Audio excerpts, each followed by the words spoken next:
Right, so Craig's got me here today to basically show you a bit about making a tune probably for the start, but I probably might take you through a song I've already made as well.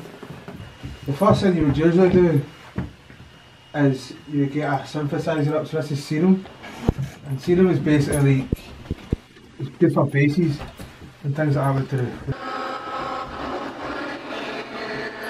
So it's, you know, it's pretty dirty and pretty gritty, but you don't start off with that. What you start off with is, I think it sounds like this, so you start off with something like that. And it's basically just a stock sound, you know what I mean? So you turn the filter back on, the EQ and distortion, and you get like a robot-y thing, you know. Probably turn it up a wee bit more. Right, so what I've done here is a thing called EQing, which is basically, in a song there's highs, mids and lows. So every sound is a high frequency and mid frequency. Do it again. In here, come on. In here, Luna. Come here.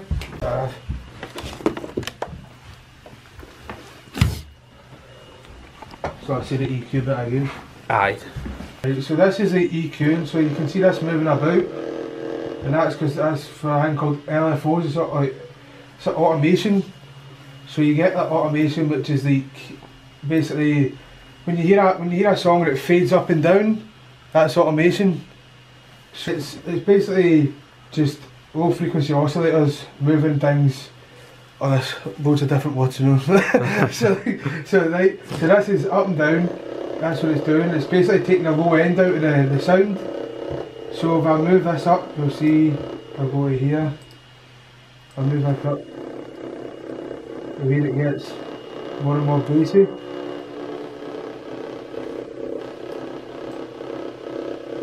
And it takes the bass out, and you do that, you move it down. So that's the basis of synthesis. This is what you start off with. You start off with something like this, and then what you do is you go into the mixer up here, and you play it. So you put it into a piano roll, and you need to keep everything in key. So basically everything here is like, this is the keys on the piano obviously, but this is in the A minor key there. And you need to keep everything in the A minor key. What people do when they first start making music is they start putting everything everywhere and think it sounds right, but they don't. That way it doesn't. You need to keep everything in the same key. So this is what it sounds like with all these effects on. So this is what it sounds like without it, and that's what it sounds like with effects on. It's just subtle, but you can tell like it's changed a bit, but you don't want to change everything too much. Right, so that I think you probably want to hear it better now, but this is called a growth beat, which basically chops things up and randomises the pattern. So I use this a lot in my songs, so you can change it now. It'll be this, so it changes, and then you can change this. You can get a lot of inspiration, sort of just messing around with it. You need to sort of find inspiration for things. You can't just start and do things, you know what I mean? Aye. You have to know certain techniques to get inspiration, because if you just start off with a synth, a lot of people can do it, and then you need to find something from somewhere. So then that's the first synth, and then this is the second synth.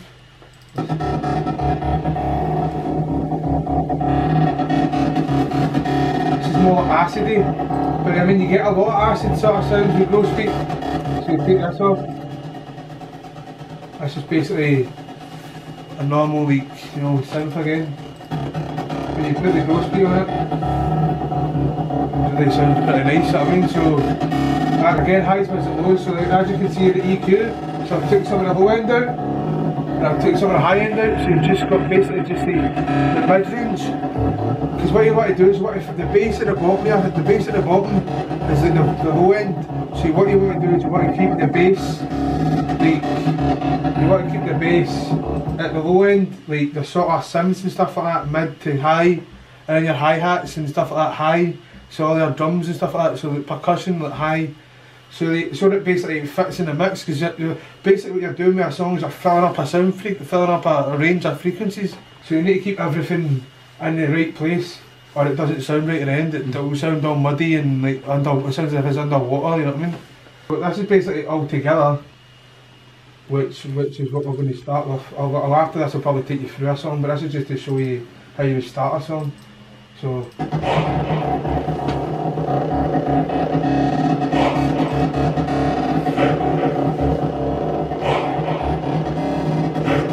and this is just, right here, it's just a vocal sample that we took. It's a cashmere vocal sample. And I basically put it into a thing called Contact, which like that can keep it in key. So it keeps it, again, you want to keep it in key. You know, so if you've got a sample that's like in the G minor chord and you want to change it to an A minor like I've done, you put in a thing called Contact. And you change the time machine frequency, the time machine like sampler thing that basically makes it, they can make it better and make it in the right key, you know what I mean? So that's how you start. That's how you start a song. So I take the master off.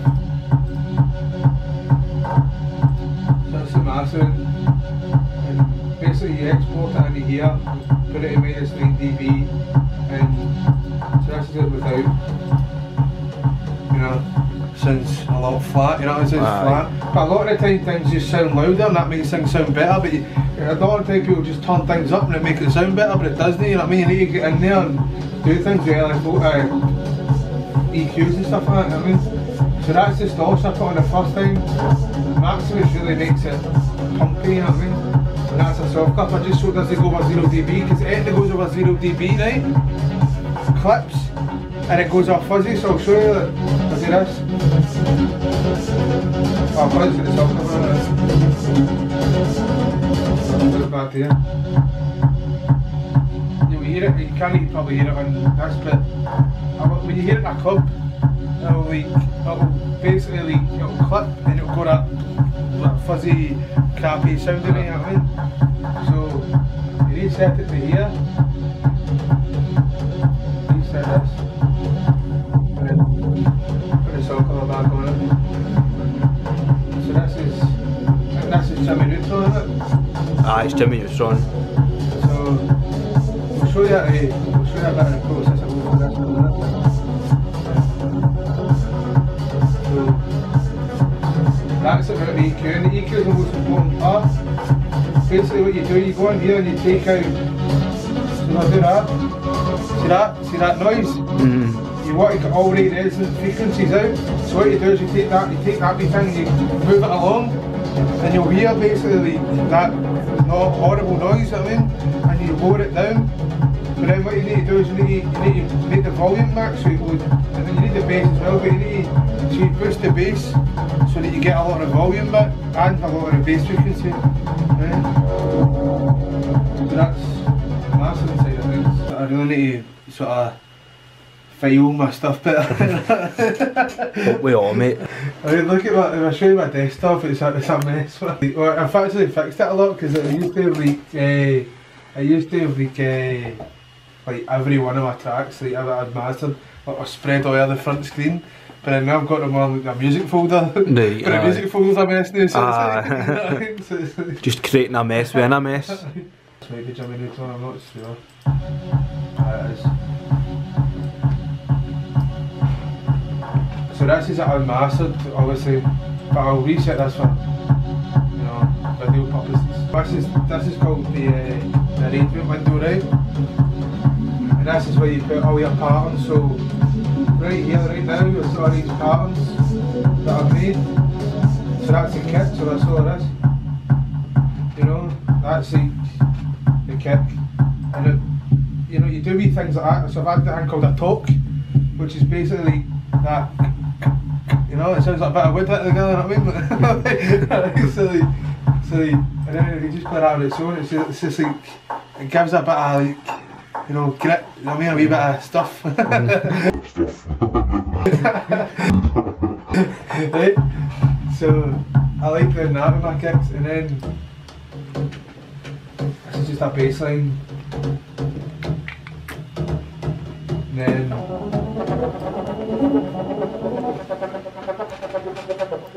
don't think I used that in the song actually, but that's just something I was going to use. That's my favourite, but that's my favourite thing. This is, I think, this is basically, I love synthwave, right? And nobody even knows what synthwave is, but it's this genre of music which is just amazing. It's like 80s synthesizers, right? And this is a synthwave sample pack, so I didn't make this synth, right? But I don't need to make every synth you do, you know what I mean? It's not, I couldn't even make something like this anyway. So it's called Neon Drive, it's on the Flex synthesizer. And basically, it just sounds amazing on it. Just class. it's just the 80s all the way up. You know what I mean? So I basically put that in because it sounds like my favourite synthesizer. You know what I mean? So this is the song altogether. So that's the part. You basically put all the parts. These are all the parts that I've made. And right here, as I went earlier on, that automation. This is the automation clips. So basically these, you'll hear things fade up. So if I do this, you hear it fading up. You know what I mean? So these are what a DJ would probably do is he would use the knobs. But in the electronic music production, they use automation to get that same effect. You know what I mean? So all this is like all the ideas coming together, but you need to have like sort of you need to get inspiration. You basically start off with a kick. You build on it, and you always need to have an intro. You always need to build up a climax, a break, and yeah.